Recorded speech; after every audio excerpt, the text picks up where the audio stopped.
Hillary Clinton's opening act. There are primaries today in Kentucky and Oregon, the latter of which votes all by mail. But this news cycle has been mostly driven by two new TV ads that were unveiled late last night by Priorities USA. That's the Super-PAC that is supporting Hillary Clinton's campaign. Here's one of those ads. People have been talking about it all day, which uses Trump's own words specifically about women against him. You know, you could see there was blood coming out of her eyes, blood coming out of her wherever. Does she have a good body? No. Does she have a fat ass? Absolutely. You like girls that are 5'1", they come up to you know where.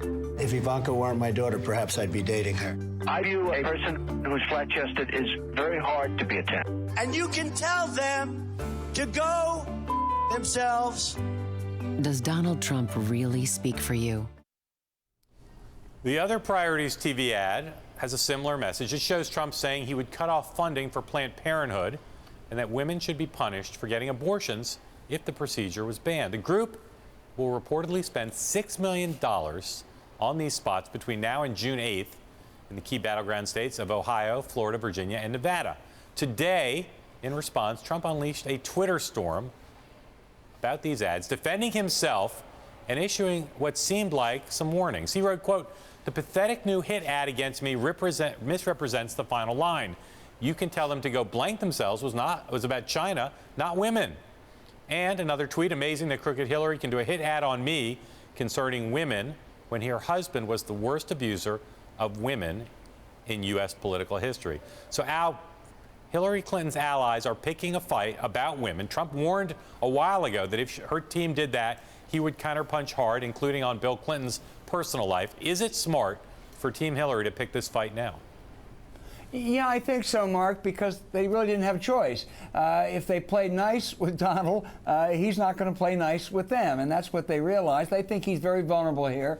We had an online poll about a month or so ago which, suggested the same with women. These ads are very similar to the ads that Republican Katie Packard did when they were trying to stop Trump a couple months ago. They weren't very effective.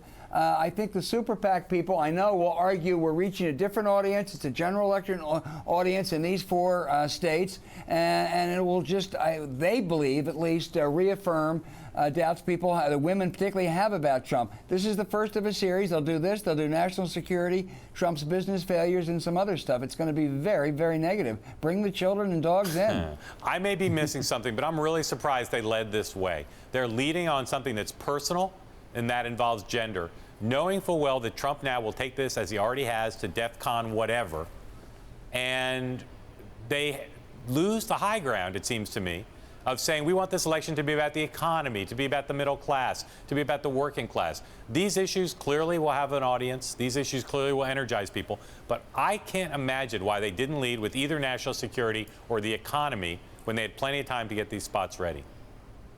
Well, I think they want to make sure that Trump doesn't have any kind of a comeback right now, and there's some polls that indicate that there is some rallying around. It is the Super-PAC. I think they clearly are representing her. I think it's just going to be negative from now to November, Mark. I agree, but the idea, and again, I'll just say, why not start on the economy? Why not start where you say you want the race to be?